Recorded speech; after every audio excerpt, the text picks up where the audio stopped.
할렐루야, 존귀하신 하나님을 찬양합니다. 오늘고 기쁘고 감사한 마음으로 하나님을 예배하기 원합니다. 10월 18일 화요일 아침 예배를 하나님께 올리겠습니다. 기도하겠습니다. 오늘도 우리와 함께 하신 하나님, 주님의 사랑에 감사를 드립니다. 이 아침의 시간, 우리의 첫 마음, 우리의 모든 첫 시작을 주님께 드리기 원합니다. 우리의 전부를 주님께 드리기 원합니다. 주님 받아주시고 주님의 은혜와 사랑으로 우리를 충만케 하여 주옵소서. 주님과 함께 동행하며 승리하며 나아가는 우리의 복된 삶이 되게 하여 주옵소서. 우리 주 예수 그리스도의 이름으로 기도드립니다. 아멘. 시편의 말씀으로 우리의 찬양으로 고백하기 원합니다. 시편 82편 8절의 말씀입니다. 함께 합독하여 읽습니다. 하나님이여 일어나사 세상을 심판하소서. 모든 나라가 주의 소유이기 때문이니이다. 아멘. 오늘 우리에게 주신 하나님의 말씀은 사무엘하 18장 1절에서 18절까지 말씀입니다. 매일 성경 151쪽에 있습니다. 함께 합독하여 읽습니다. 이에 다윗이 그와 함께한 백성을 찾아가서 천부장과 백부장을 그들 위에 세우고 다윗이 그 백성을 내보낼세 3분의 1은 요압의 휘하에 3분의 1은 수리아의 아들 요압의 동생 아비새의 휘하에 넘기고 3분의 1은 가드 사람 이때의 휘하에 넘기고 왕이 백성에게 이르되 나도 반드시 너희와 함께 나가리라 하니 백성들이 이르되 왕은 나가지 마소서. 우리가 도망할지라도 그들은 우리에게 마음을 쓰지 아니할 터이요 우리가 절반이나 죽을지라도 우리에게 마음을 쓰지 아니할 터이라. 왕은 우리 만명보다 중하시오니 왕은 성읍에 계시다가 우리를 도우심이 좋으니이다 하니라. 왕이 그들에게 이르되 너희가 좋게 여길 대로 내가 행하리라 하고 문 곁에 왕이 섬에 모든 백성이 100명씩 1000명씩 대를 지어 나가는지라. 왕이 요압과 아비새와 이때에게 명령하여 이르되 나를 위하여 젊은 압살롬을 너그러이 대우하라 하니 왕이 압살롬을 위하여 모든 군지휘관에게 명령할 때에 백성들이 다 들으니라. 이에 백성이 이스라엘을 치러 들로 나가서 에브라임 수풀에서 싸우더니 거기서 이스라엘 백성이 다윗의 부하들에게 패하매 그날 그곳에서 전사자가 많아 2만 명이 이르렀고 그 땅에 사면으로 퍼져 싸웠으므로 그날의 수풀에서 죽은 자가 칼에 죽은 자보다 많았더라. 압살롬이 다윗의 부하들과 마주치니라. 압살롬이 노새를 탔는데 그 노새가 큰 상수리 나무 번성한 가지 아래 지나갈 때에 압살롬의 머리가 그 상수리 나무에 걸림에 그가 공중과 그 땅 사이에 달리고 그가 탔던 노새는 그 아래로 빠져나간지라. 한 사람이 보고 요압에게 알려 이르되 내가 보니 압살롬이 상수리 나무 아래 달렸더이다 하니 요압이 그 알린 사람에게 이르되 내가 보고 어찌하여 당장에 쳐서 땅에 떨어뜨리지 아니하였느냐. 내가 내게 은 10개와 띠 하나를 주었으리라 하는지라. 그 사람이 요압에게 대답하되 내가 내 손에 은 1000개를 받는다 할지라도 나는 왕의 아들에게 손을 대지 아니하겠나이다. 우리가 들었거니와 왕이 당신과 아비새와 이때에게 명령하여 이르기를 삼가 누구든지 젊은 압살롬을 해하지 말라 하셨나이다. 아무 일도 왕 앞에 숨길 수 없나니 내가 만일 거역하여 그의 생명을 해하였더라면 당신도 나를 대적하였으리이다 하니 요압이 이르되 나는 너와 같이 지체할 수 없다고 손에 작은 창 셋을 가지고 가서 상수리 나무 가운데서 아직 살아있는 압살롬의 심장을 찌르니 요압의 무기를 든 청년 10명이 압살롬을 에워싸고 쳐 죽이니라. 요압이 나팔을 불어 백성들에게 그치게 하니 그들이 이스라엘을 추격하지 아니하고 돌아오니라.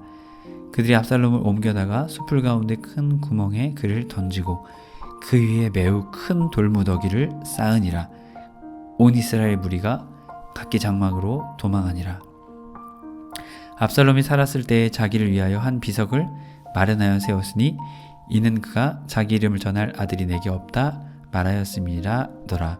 그러므로 자기 이름을 기념하여 그 비석에 이름을 붙였으며 그 비석이 왕의 골짜기에 있고 이제까지 그것을 압살롬의 기념비라 일컫더라. 아멘. 할렐루야. 오늘 아침에 예배를 주님께 올리게 나오신 해림의 모든 성도님을 축복합니다. 압살롬의 패전과 죽음이라는 제목으로 오늘 말씀을 나누고자 합니다. 압살롬의 반역은 과연 어떻게 되게 되었을까요? 오늘 말씀의 제목처럼 압살롬의 반역은 패전, 실패하게 됩니다. 이 압살롬이 우리에게 선사하는, 또한 사무엘하를 통해 선사하는 모습은 무엇입니까? 다시 사람들의 원하는 왕, 하나님이 원하시는 왕, 하나님 중심의 왕이 아닌 사람이 중심된 왕을 다시금 사람들이 세우고자 했다라는 것이죠. 그러기 때문에 이것은 하나님께서 원하시는 것이 아니었습니다. 하지만 결국 이 압살롬의 반역은 다윗의 밧세바 사건 이후에 나타난 하나님의 징계의 모습, 또한 다윗의 죄의 그 결과의 모습들을 우리에게 여지없이 보여주고 있습니다. 1절, 이에 다윗이 그와 함께한 한 백성을 찾아가서 천부장과 백부장을 그들을 위해 세우고, 지금 다윗이 따로따로 백성을 세워서 이제 전쟁 준비를 하고 있는 것이죠.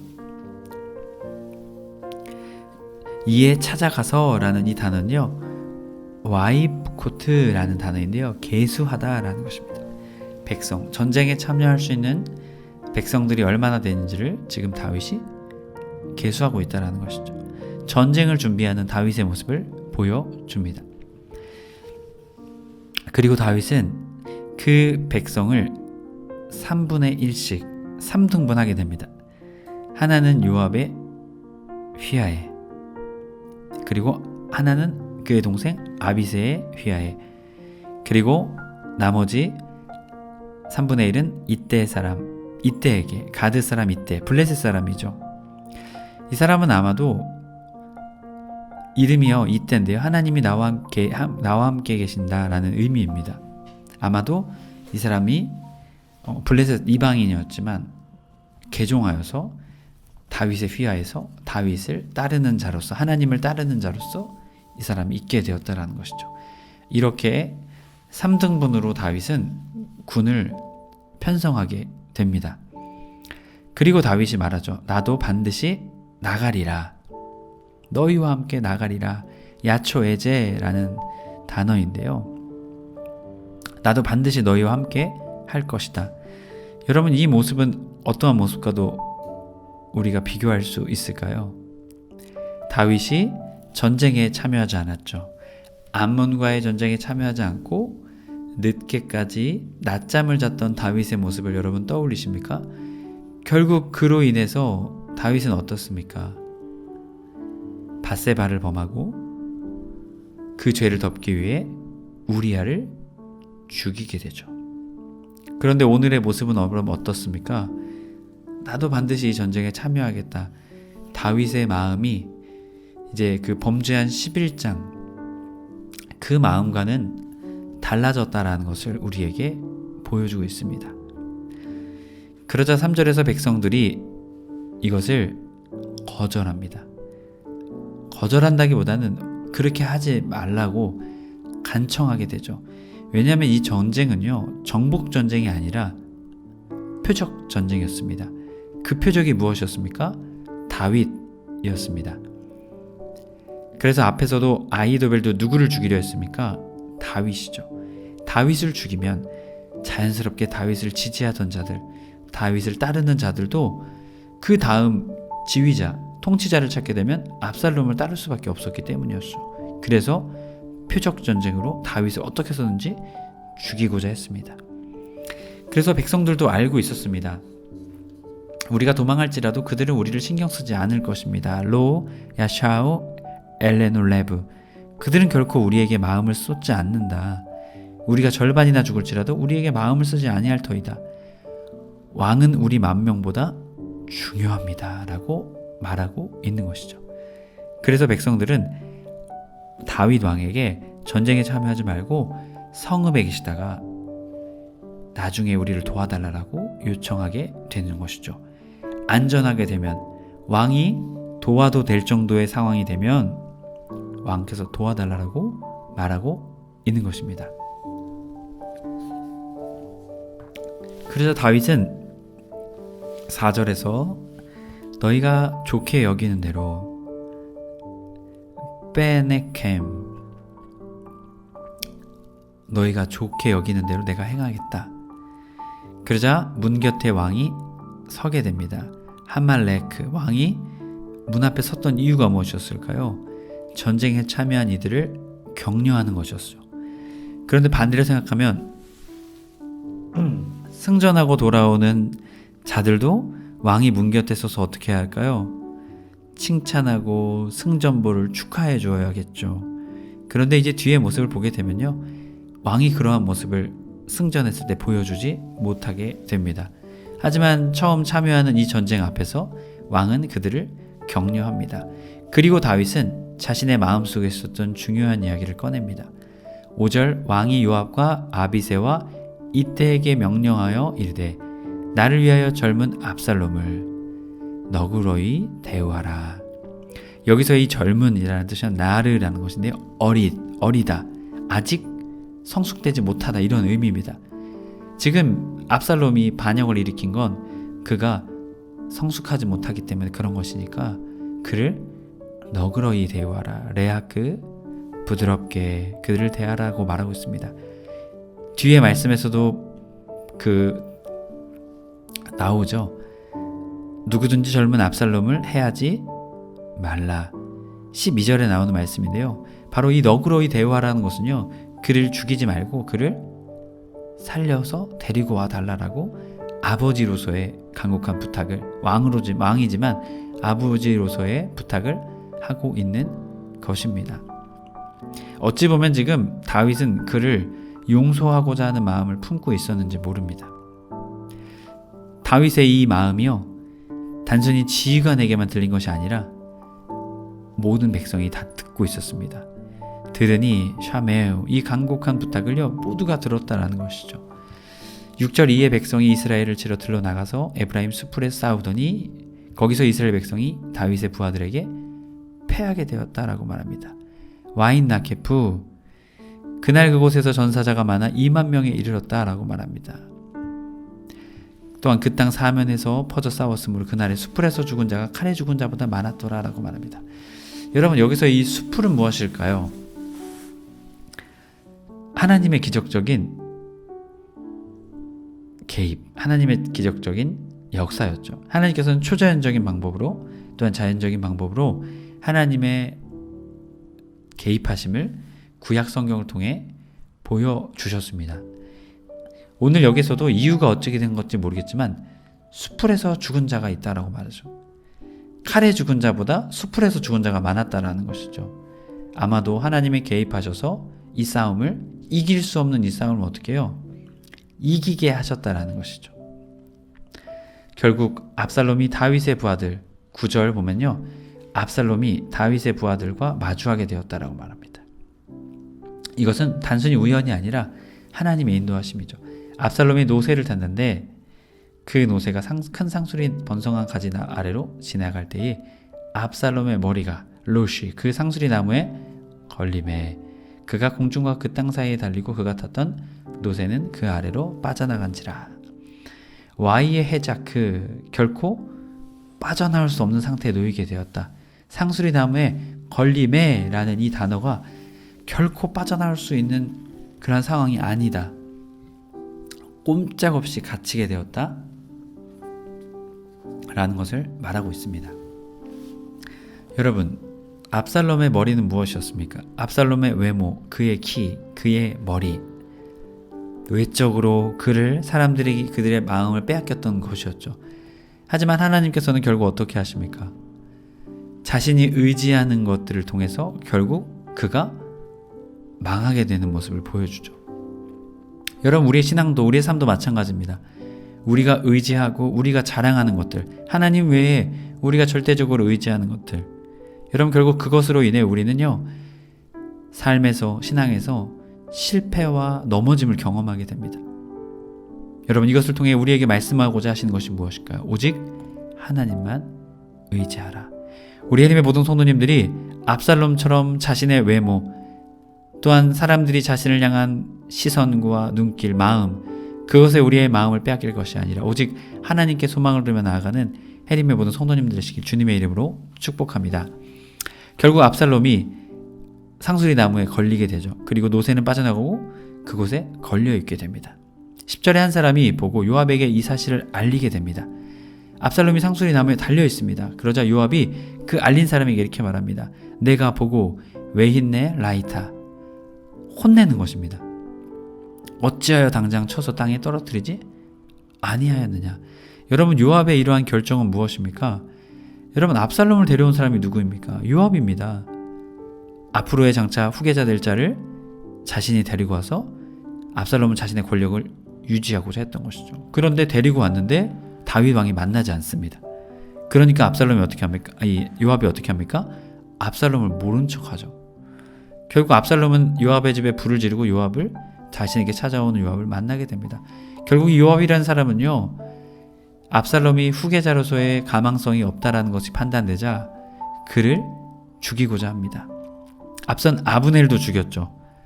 여러분, 이 요압이라는 사람은요, 어떨 때는 참 믿음의 사람인 것 같지만 많은 모습들은 자신의 뜻, 자신의 욕심, 정욕을 위해, 성공을 위해 살아가는 자의 모습을 여지없이 보여주고 있습니다. 그리고 요압이 그를 혼내면서 너가 그를 죽였다면 은 10개와 띠 하나를 주었으리라. 결국 이것은 무엇을 뜻하냐면요, 다시 한 번 더 기회를 주겠다라는 것이죠. 은 10개와 띠 하나를 내가 주겠다. 빨리 죽여라.